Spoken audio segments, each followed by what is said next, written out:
Okie dokie. So, why am I showing you this? Well, last night when I was taking a shower, I turned the knob, and the knob was kind of hard to turn, so I put a little bit more pressure on it. And then I turned it all the way, and then it just suddenly became loose. And I turned it all the way to the off position, and the shower just kept running. So, so we broke what they call the cartridge, and we need to replace it. I had to go to the water main and turn it off in the house. So we're gonna walk you through on how to replace this. You technically should be able to replace this without an additional tool, but I used channel locks and pliers and couldn't get a great grip on this. So what I bought is, apparently this is just a Moen 12222 parts. I guess 12222B is like the retrofitted one, the one that fits everything. But this is apparently the part that's supposed to fit any Moen specific thing. Additionally, so this comes with something that should help you be able to get this loose, but if that does not work, this is a puller, so we'll walk you through how to do that. But yeah, fun times with a midnight shower and having to stay up to make sure that my partner is able to use water. And when we turn on the water main, the shower goes on. Fun times. I didn't take you through all of the removal of the existing hardware. It's relatively straightforward. There's one nut here, which would probably be good to replace it because this thing was, it's like stripped, so I had to use a hex or kind of a star pattern to actually get through it. So just be cautious that all of this isn't like rusty spots. This is actually, this is that hex that was actually now being used with the star pattern. This is the main thing, I think. This is a pin that's in here that kind of keeps this in here, and they don't actually give you a replacement with the new part. They just give you some lube and some and a tool actually to try to pull this without the core puller or the cartridge puller. So yeah, you take this off. This will all come off nicely. These are all relatively similar, and then this was the faceplate with these long bolts on them as well. So you take all of these things out. It's really straightforward. So what was it, 1, 2, 3, 4 screws, and they're pretty straightforward here. Obviously you want to turn off the main so that the water isn't just running. If your core is loose like mine is, where the core of it spins and it just is like spinning essentially. So I had to unscrew this a bit so that, let me actually get you this too. So we were looking at this and this just spins freely. So what you do with this, I had to unscrew this point of it so that I can actually put this on here. I had an issue initially because this wouldn't get close enough to clear this, and so just be cautious of that. And then once you get in here, then you should be able to screw this in. So you can turn it counterclockwise just to make sure that it's threaded in. We'll tighten this up a little bit here, so that's just nice and snug. It doesn't need to be screwed all the way in, as long as it has enough thread on there. Once that's there, you want to make sure that this is over what is this little gap here, so that it's touching this plastic face. And then it says screw in this nut here so that it's touching the plate up here. So that's snug. And then it just says pull the T out, snug, and directly out this way. So let's see if we can do this or not. So I struggle with this for quite some time, and it's mostly just because the directions say pull directly out, and it also says use an adjustable wrench to tighten it a little bit. And the other thing that they don't really mention is with the T, what you should be doing is kind of wiggling it around up and down. And so right now I'm kind of just wiggling it back and forth, but if you actually twist it up and down, this actually helps and gets it out really easily. Now, it's possible that this gets stuck or parts of it fall apart. You need to be cautious, and you want this all in one piece because you don't want things to get stuck in there. Another note here is that I ended up not recording the clip when I thought I was recording the clip, but this eventually came out when I did some twisting of the actual T. And then eventually we looked at our new parts and tried to push this in. Something to note here is when you're putting in this part, you don't want to actually push the metal portion of it, but you want to push in the actual plastic portion. They actually are very explicit with the directions for the new part to not push this in because this will cause leaks.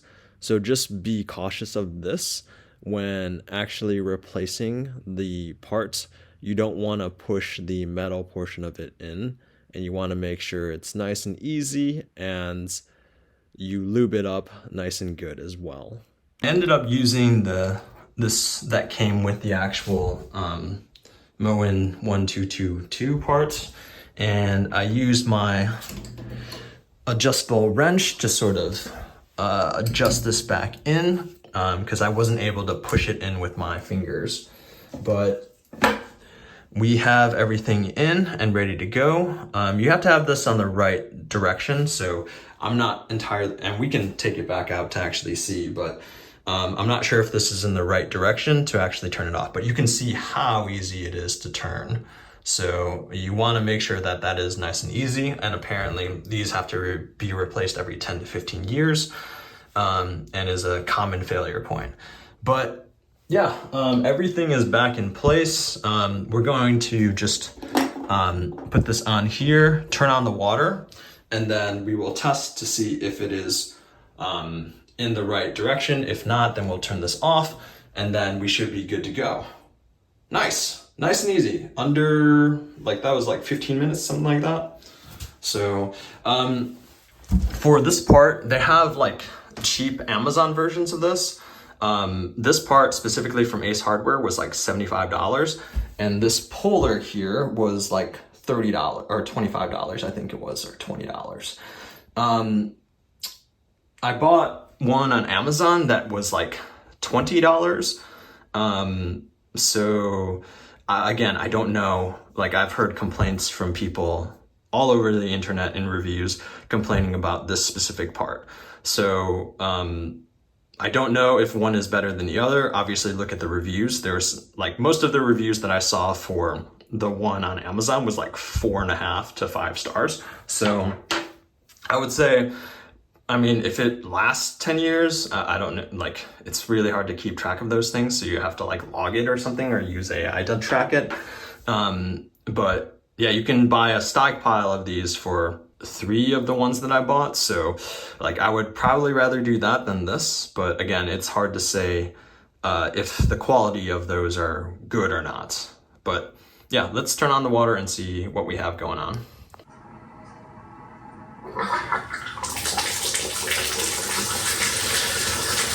Okay, water is on. Let's turn the valve.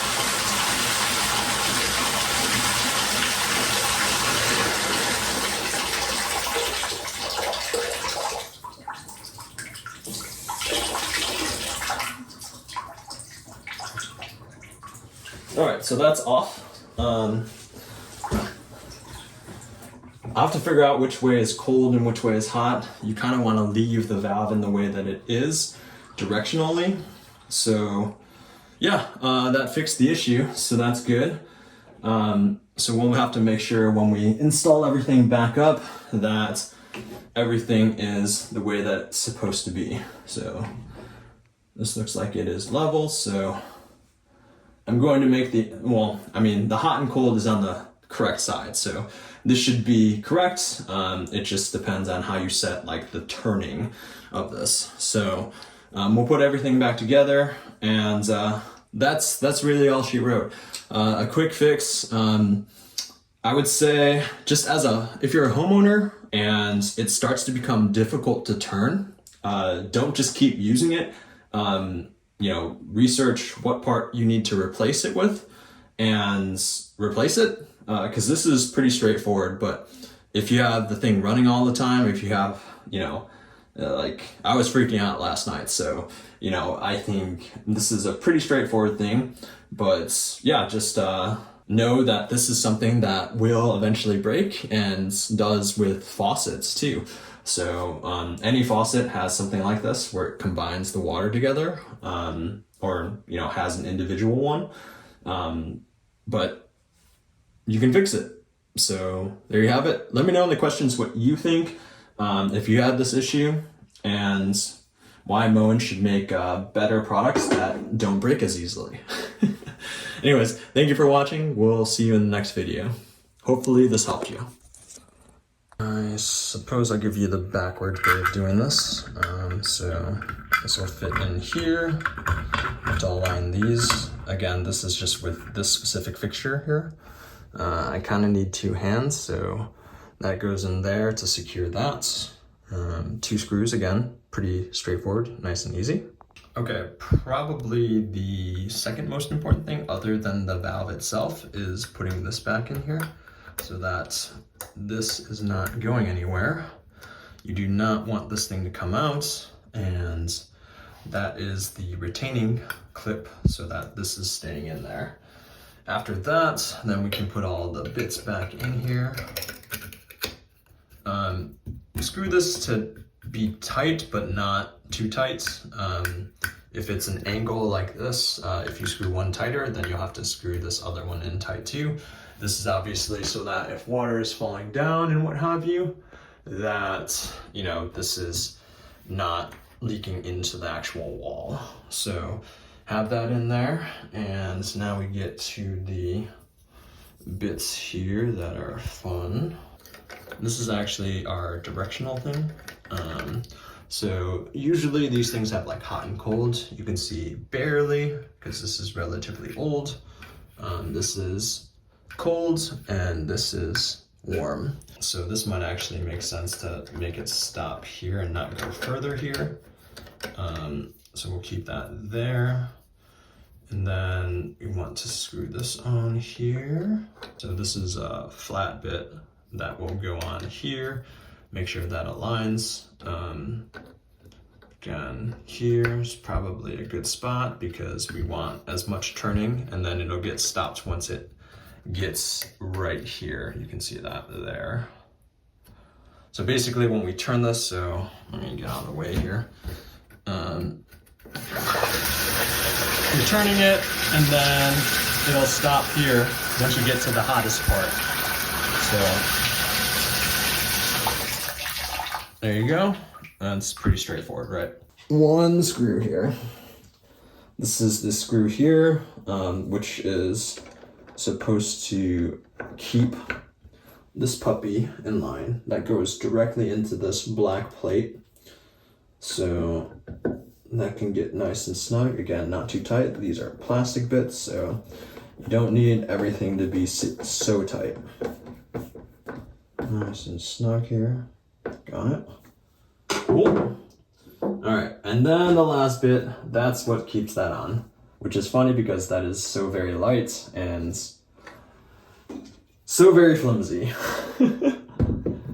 All right, last bit here. It's so funny when you look at what all of this stuff is made out of, and then you have this fixture that is like so freaking humongous. And heavy. I want to keep this tight because that's going to be what holds onto the plastic bit. Okay, so now we're good. So we can turn this on. Look at that, one finger. This was like really difficult to do before.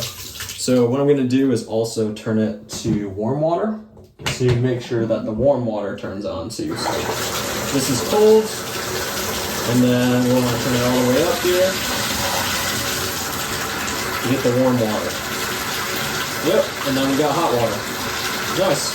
Okay, so if you're having issues, leaking, stuff like that, look at the cartridge, and maybe that's your problem.